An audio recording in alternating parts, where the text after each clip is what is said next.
సీతమ్మను కలిసిన హనుమంతుడు సీతమ్మతో, అమ్మా, నువ్వు నా గురించి ఇన్ని మాటలు చెప్పి నాకు ఇవ్వడానికి నీ దగ్గర గొప్ప వస్తువు లేదన్నావు కదా, నేనొక వరం అడుగుతాను, ఇస్తావా తల్లి అని. ఇంతకుముందు వచ్చినప్పుడు సింసుపా వృక్షం మీద కూర్చొని చూశానమ్మా. ఈ రాక్షస స్త్రీలందరూ నీ గురించి ఎన్ని మాటలు మాట్లాడారు.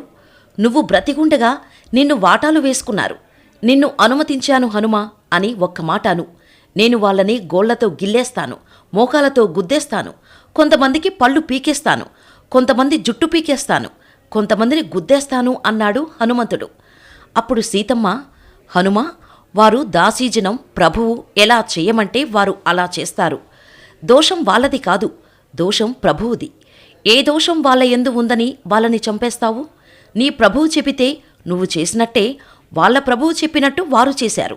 ప్రభుభక్తి విషయంలో నువ్వు ఎటువంటి వాడివో వారు కూడా అటువంటి వాళ్లే. గతంలో నేను చేసిన పాపం ఏదో ఉంది. ఆ పాపానికి ఫలితంగా ఇన్ని కష్టాలు పడ్డాను. పూర్వకాలంలో ఒక వేటగాడు అడవిలోకి వెళ్ళిపోతుంటే ఒక పెద్ద పులి అతనిని తరుముకొచ్చింది. అప్పుడు ఆ వేటగాడు పరిగెత్తుకుంటూ వెళ్ళి ఒక చెట్టు ఎక్కాడు. తీరా చెట్టు మీదకి ఎక్కి చూస్తే అక్కడ ఒక భల్లూకం పడుకుని ఉంది. ఆ వేటగాడు పైకి వెళితే భల్లూకం తినేస్తుంది, కిందకి వెళితే పులి తినేస్తుంది. ఈ స్థితిలో పులి భల్లూకంతో, వాడు మనిషి, మనిద్దరము క్రూర జంతువులం, మనిద్దరిది ఒకే జాతి, వాడిది ఒక జాతి, కాబట్టి వాడిని కిందకి తోసేయ్ అనింది. అప్పుడా భల్లూకం, వాడు తెలిసో తెలియకో ఆర్తితో పరుగు పరుగున నేనున్న చెట్టు ఎక్కాడు, అందుకని వాడు నన్ను శరణాగతి చేసినట్టు. వాడు నాకు అతిథి, కాబట్టి నేను వాడిని తొయ్యను, నేను వాడికి ఆతిథ్యం ఇస్తున్నాను అనింది.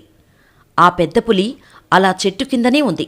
కొంతసేపయ్యాక భల్లూకం వేటగాడితో, నాకు పెద్ద పులి చేత ప్రమాదమే, నాకు నిద్రొస్తుంది, నిద్రిస్తే జారి కింద పడిపోతాను, అందుకని నేను నీ ఒడిలో తలపెట్టుకుని పడుకుంటాను, కొంచెం పడిపోకుండా చూడు అని చెప్పింది. వేటగాడు తప్పకుండా పడుకో అన్నాడు. ఆ భల్లూకం పడుకున్నాక పెద్ద పులి వేటగాడితో, దానికి నిద్రలేచాక ఆకలి వేస్తుంది, అది సహజంగా క్రూర జంతువు కాబట్టి నిన్ను చంపేసి తింటుంది, అందుకని ఇదే అదును, నువ్వు ఆ భల్లూకాన్ని కిందకు తోసేయ్, అప్పుడు నేను ఆ భల్లూకాన్ని తిని వెళ్ళిపోతాను, తర్వాత నువ్వు కూడా వెళ్ళిపోవచ్చు అనింది. ఆ మాట వినగానే ఆ వేటగాడు నిద్రపోతున్న భల్లూకాన్ని కిందకు తోసేశాడు. ఆ భల్లూకం కిందకు పడిపోతూ పడిపోతూ ఒక చెట్టు కొమ్మని పట్టుకొని పైకెక్కింది. అప్పుడా పులి, చూశావా, నిద్రపోతున్న నిన్ను వాడు కిందకు తోసేశాడు, ఎప్పటికైనా మనిషి మనిషే, మనం మనమే, అందుకని వాడిని కిందకు తోసేయ్ అని చెప్పింది.